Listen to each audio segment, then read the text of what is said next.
Hey yo, a little late, but it's the Happy Easter edition of Kitchen Table Magic here. I only got one pack. It's a blister. I actually found this on a shelf at a Walgreens and I had a few coupons, was able to apply. So I got this one nice regular draft booster of Kaldheim. So I'm making this video and I know I'm gonna try to stretch it out. Sorry, eggs, you gotta go. I'm gonna try to stretch this out just for a little bit. We're gonna have a quick discussion over the expected pricing. I'm not gonna say value, but the expected pricing of Strixhaven.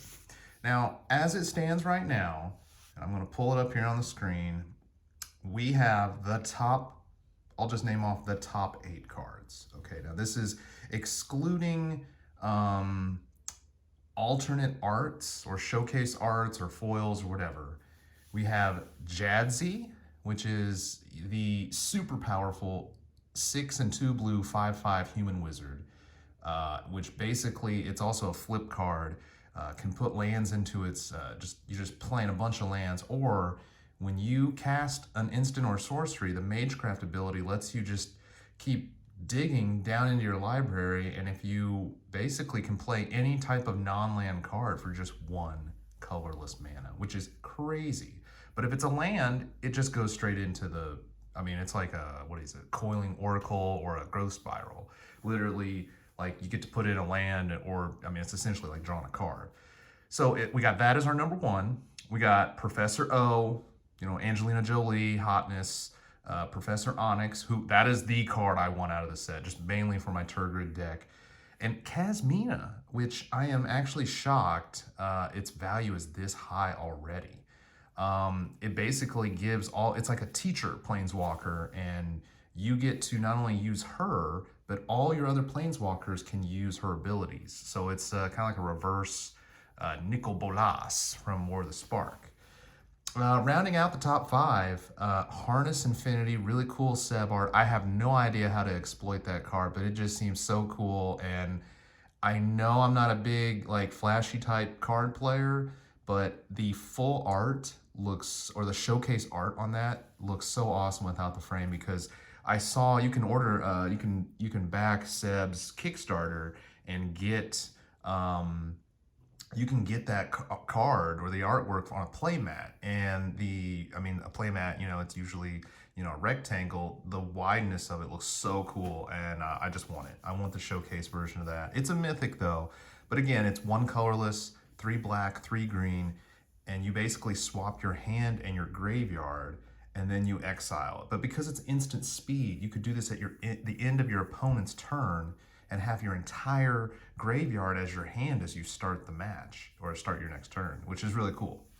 So, you know, rounding out, it seems like black-green is where all the money's at currently right now. You got the black-green dragon, the leader of all the schools or campuses, whatever you want to call them, Harry Potters, sorry. The black-green one is the best in terms of pricing. The black-green spell, the command spell, is also number 1, which kind of makes you wonder, out of these cards that I mentioned, I mean, man, two of the, well, let's just go down the list here.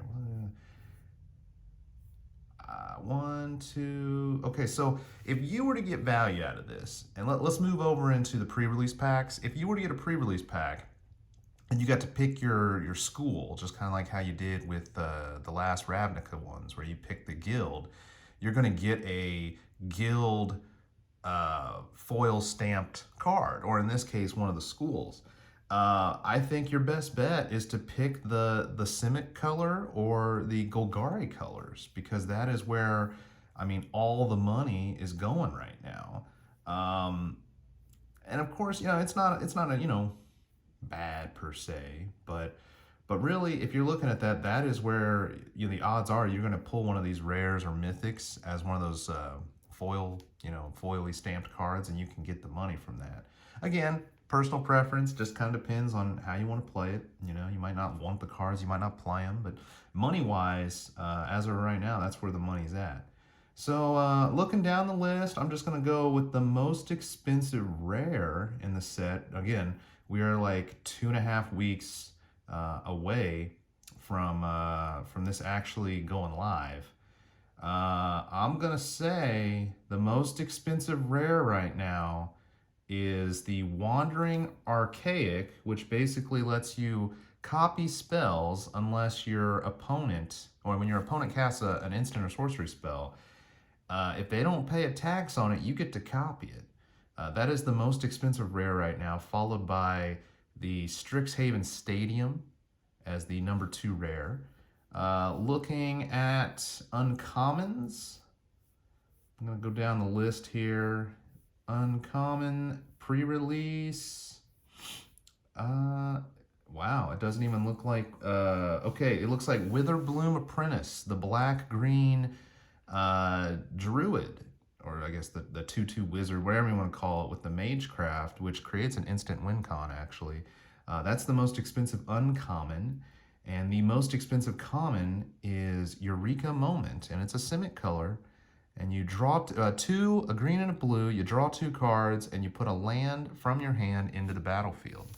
So, you know, looking at that, that's where the value's at. I don't see these prices holding, especially with collector boosters and whatnot. So, again, I got 2 set booster boxes coming, and, you know, this kind of goes in back to that Zendikar thing where they didn't have a lot of high-powered cards outside the mythics. And you really had to, you know, all the money was in that, like, box topper, what do you call it? The expeditions. Maybe in this one they toned down the power or the value of these cards, knowing that, you know, hey, every pack contains a mystical archive. And maybe that's why. I don't know. I just don't see a huge home run or none. These cards seem like if they're gonna spike in value, it's gonna be more for Commander than anything, which is I kind of think how the way the game's going, which is fine, you know. Especially for a new player, you only need 1 copy to play Commander. Okay, so we're gonna start out with the uncommons here on this first pack. We got Divine Gambit, and our third and final uncommon is the Frostpire Arcanist, and our rare. Oh, Cosmina. I did not get a foil. Showcase Cosmina with the open. I don't think I actually, maybe I did, I don't know. It's got a dolphin on the card, cool, whatever. And I got number 2. Interesting. Okay, so this was our showcase rare. I actually paid full MSRP for this and then took some discounts with the coupons and stuff. So anyways, that is our pack of Kaldheim. And remember, I think the 23rd, April 23rd is when Strixhaven comes out. So I'm not sure exactly what, you know, what will happen between now and then. I just know, I think this is the week where the Commander spoilers are coming out for the Commander decks. Not really gonna track that much. I know the Commander decks though are the full price ones, not those intro ones that are like 25 to, you know, 25 bucks. These are the big daddy $40+ ones. So there's gonna be some money cards in there. So I'll have to check the spoilers on that. But until then, you might not see me for another 2.5 weeks unless I have some more packs to open and shitty chat with you guys. Anyways, I hope you enjoyed, and see you guys later.